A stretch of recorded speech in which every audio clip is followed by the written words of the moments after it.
Hello everyone and welcome to this Set P presentation. Set P stands for Senior Education Training Plan.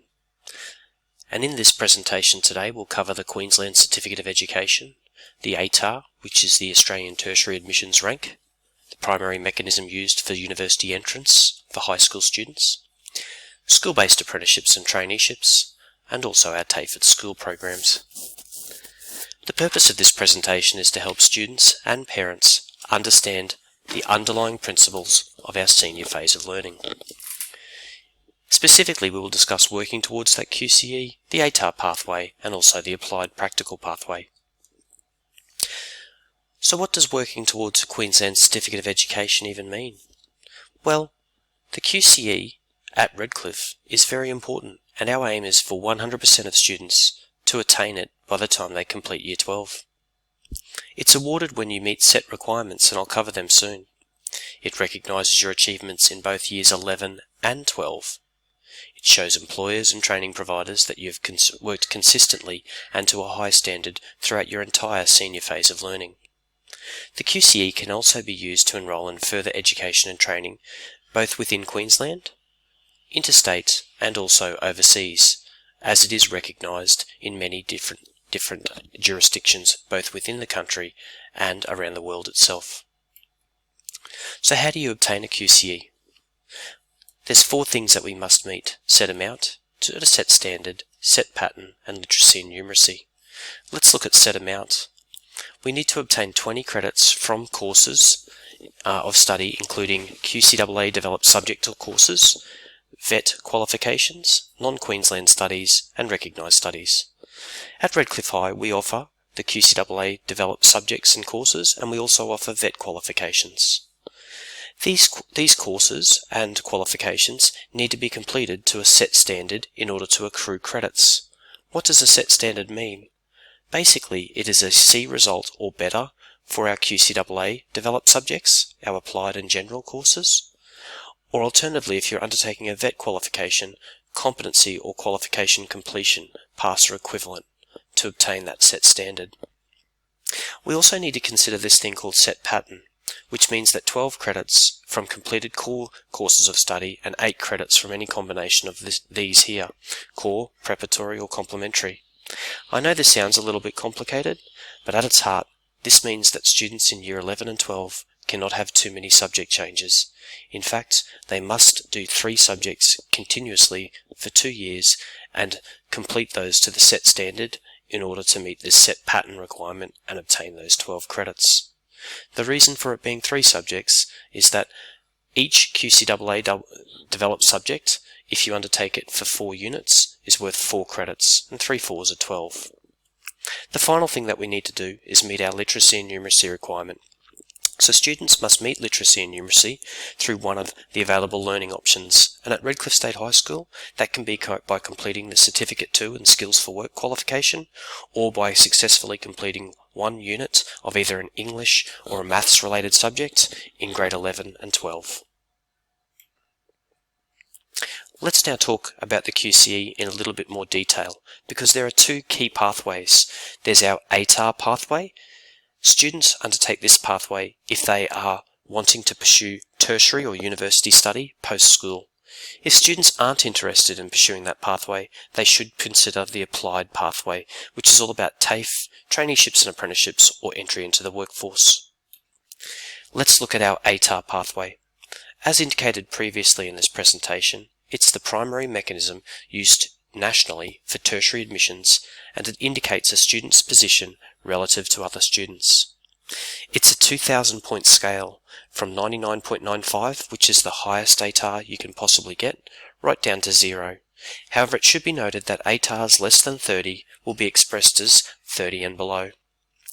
It's actually calculated by QTAC, the Queensland Tertiary Admission Centre, for entry into courses from 2021, and it's the standard pathway for Queensland Year 11 and 12 students that want to attend university. So once again, if you're not interested in going to university after school, then you would pursue the applied pathway, not the ATAR pathway. Let's look at eligibility for an ATAR. Students are eligible for an ATAR if they successfully complete, if they complete 5 general subjects in Units 3 and 4.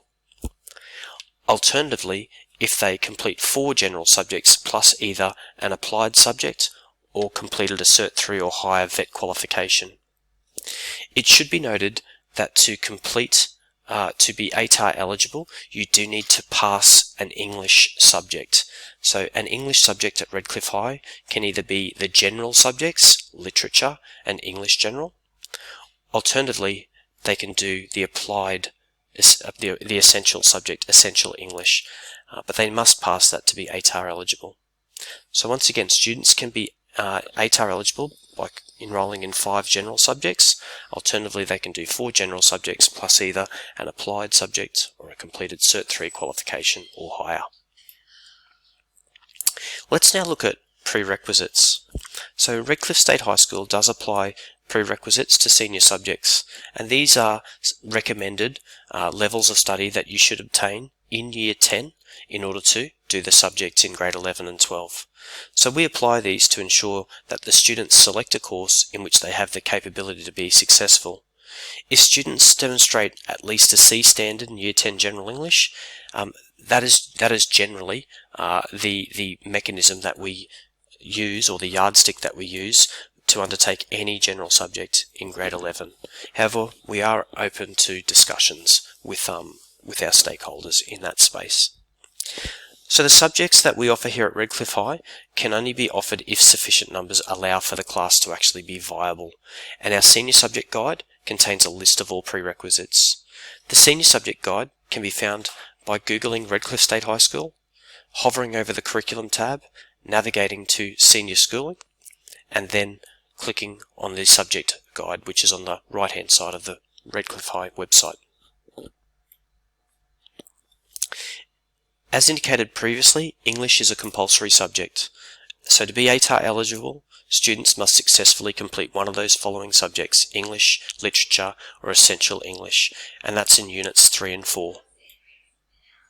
So successfully complete means to a C standard or better.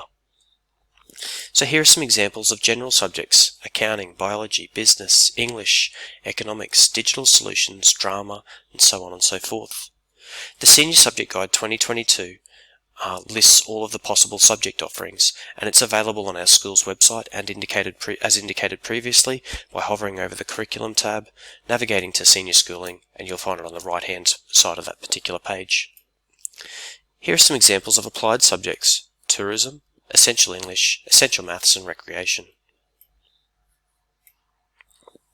Should be noted that all general subjects have a form of external assessment.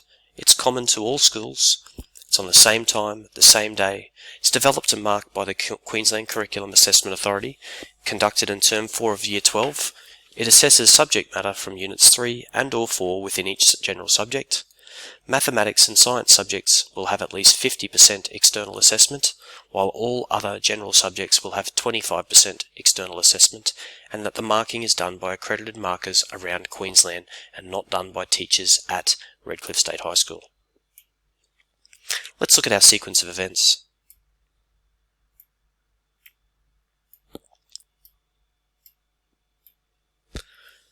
So the Curriculum Authority collects Unit 3 and 4 subject results and completed VET qualifications. The Queensland Tertiary Admission Centre receives the results from the Curriculum Authority. QTAC scales these results.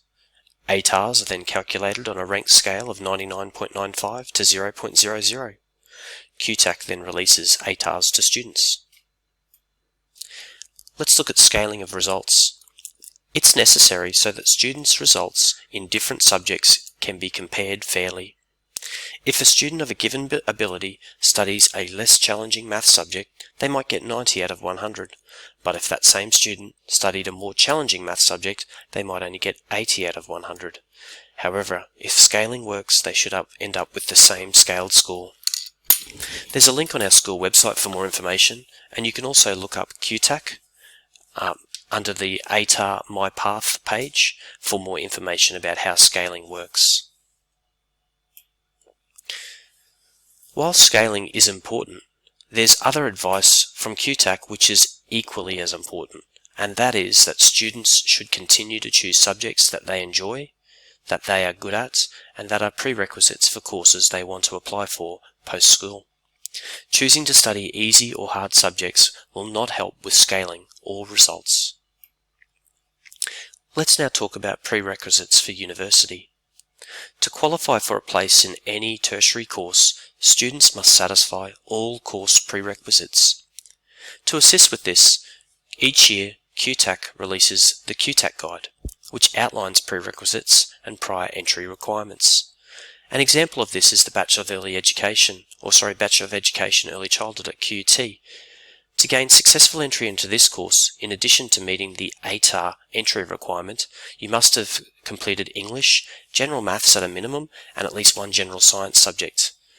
You must have actually completed those subjects to at least a C level in units 3 and 4 combined. For information about which subjects are prerequisites for different university courses, you can visit the QTAC website and by simply Googling My Path QTAC. We've talked quite a bit about the ATAR pathway. Let's now discuss the applied practical pathway, which can involve TAFE, Traineeships and Apprenticeships in the workforce. In this pathway, students primarily study applied subjects, and they are awarded a level of achievement only from A to E. Example subjects are Essential Maths, Essential English, Early Childhood Studies, Bridge Building and Construction Skills. It's important to know that these subjects contribute QCE points, and they actually contribute the same number of QCE credits as general subjects. Where there are some differences is with vocational education and training courses. For instance, Cert 2 Business, Cert 2 Information, Digital Media and Technology, Cert 3 in Fitness. These courses here are vocationally based. You're either competent or not yet competent towards them. Successful completion of a Cert 2 will generally contribute 4 QCE credits, but at a Cert 3 level, such as the Cert 3 in Fitness, that will contribute 8 credits. Students work towards completion of their subjects and their QCE. You can see the Senior Subject Guide for possible subject offerings, and that's available on our school website and also on OneSchool. Let's now consider TAFE at school. So if you're in Year 11 or 12, you can complete a TAFE Queensland qualification while you're still at high school. You can choose from a vast array of Cert 1 to Cert 3 and 4 level courses from a range of different study areas that we don't offer here at Redcliffe High, that ranges from everything to horticulture, to engineering, to beauty, to ICT. Please see the TAFE at School course guide for more information. You can Google this by simply typing in TAFE at School program or TAFE Queensland TAFE at School program. How do you participate in this program? Well, you've got to read the guide and pick a course that you wish to study. You obtain your USI number from www.usi.gov.au. Many students have already registered for this, and we will have that on our records. So if you know you've provided that to us already, then there's no need to do it again. But if you haven't registered yet, we do need this number to register you for the TAFE course. You then need to speak to either myself or Miss Daly in the library staff room to discuss enrolment options, and then we'd go ahead and nominate you for the course. It is important to know that costs do vary depending on the course and also the qualification level. We have published information on OneSchool that lists all of the costs for the TAFE course, and we've also made that available through Compass as well. If students can't locate that information, then they can pop into the library on any of their breaks and request that from either myself or Miss Daly.